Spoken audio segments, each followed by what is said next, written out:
Hi guys, Peter Finch here, and I'm just doing a video today comparing hitting a 3-wood off a tee to hitting it off the deck. The differences you should be seeing within your technique, but also the differences you will see within the ball flight, within the distances within the height and the trajectories as well, using the FlightScope, the X2, just to give you the data and the feedback.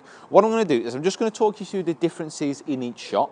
I'm then going to hit 5 shots with it off the tee, 5 shots with it off the deck, show you the ball data, and just explain a little bit about what's happening at impact and the differences it will cause, so you have a better understanding of what you'll see when you're actually on the course. So first of all, 3-wood off the tee. Now there's a couple of things that change between the two techniques. So when it's off the tee to when it's off the deck, you will see some differences.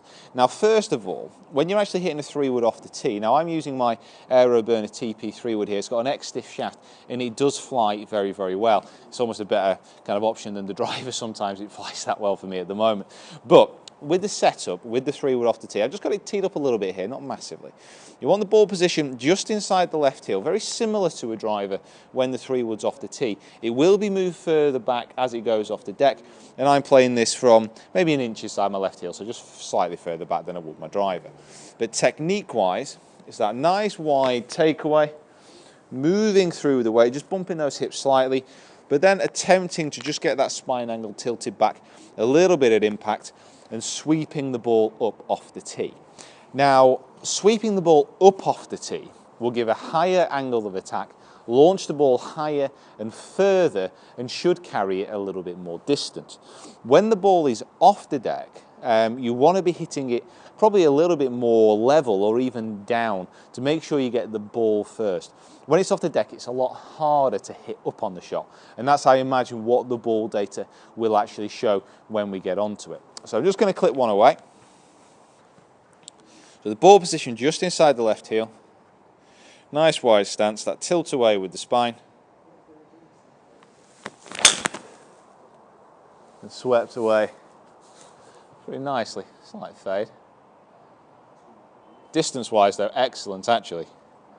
I do like this club. So that's the sweep away off the tee. Now, differences technique-wise within the 3-wood setup, and this is a shot that a lot of people do struggle with. But my ball position when it goes off the deck here is going to go slightly further back, so it's about an inch further back within my stance. I'm not going to actively try and help this ball up in the air through. If anything, I want to catch the ball first and then just bruise the ground afterwards. Now this will show my angle of attack is slightly on the descent or very, very level throughout the shot. I have to say at the moment in time I am actually hitting this very, very level. I'm picking it very cleanly off the surface, which isn't too bad of a thing, but we can get into that a little bit more later on. But ball first, and then if it does bruise the ground afterwards, that's absolutely fine. Now a lot of the changes for this will be made with the ball position just being slightly further back. The temptation that many people will have is to shift off a long way onto the right side. Try and stay nice and level. The weight will transfer into the right leg, but you don't want to be shifting off a long way. So, ball position just that slightly further back. I'm going to hold down the handle a little bit more as well, just for a little bit more control. Pretty much exactly the same setup and swing though, but just bottoming out the club just a little bit after the ball. So I didn't actually bruise the surface. Like I said, I'm picking this quite clean, but if you were to get it just after, that would be absolutely fine. So what I'm going to do is I'm going to hit 5 shots off the tee, 5 shots off the deck. I'm going to show you the data and just show you what you should be seeing different between the 2 shots. Okay, so I'll clip the 5 shots away with each club, and what I'm going to do now is just go through the data. Now, some of the first things you should actually be seeing with this, I'll throw the FlightScope data up on screen, is the amount of launch between the 2.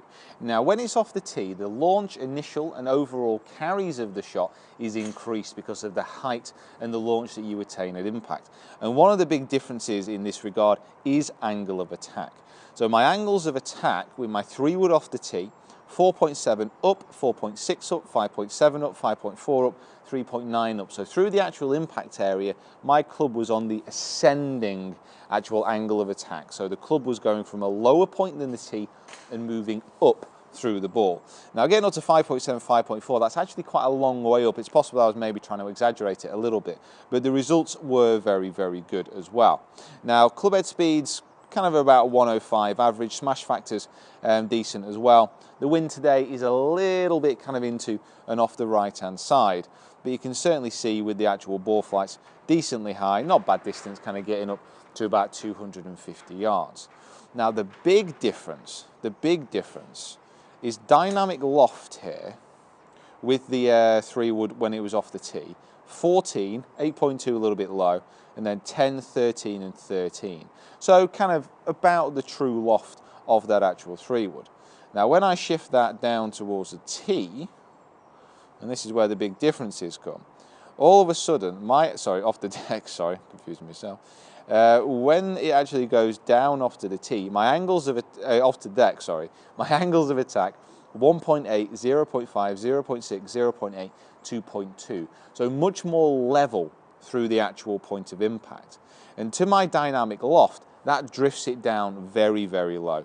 So 9.2, 6.9, 8.7, 6.1, 9.4. So the dynamic loft of that 3 wood is greatly reduced as I come into impact. Now to the overall launch, that changes things significantly. Much lower, much flatter. Now the overall kind of distances here, maybe possibly because they're keeping a little bit lower out into the wind today.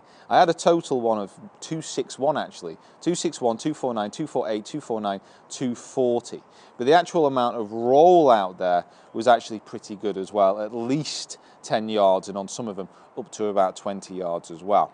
But the angles of attack reduced, the dynamic loft reduced, so the actual lofted impact reduced, sent the ball out much, much lower and got a little bit more of a penetrating flight.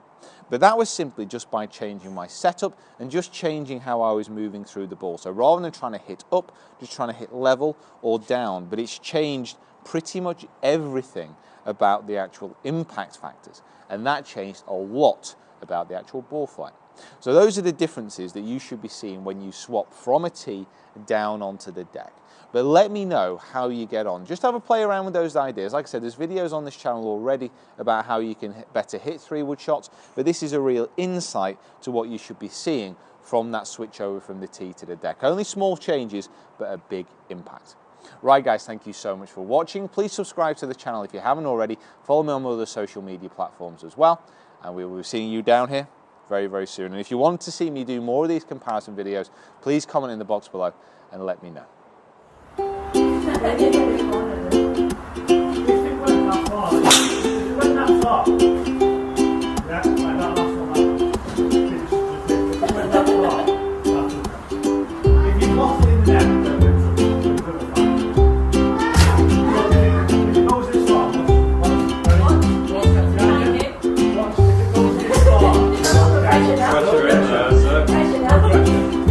If it goes that far,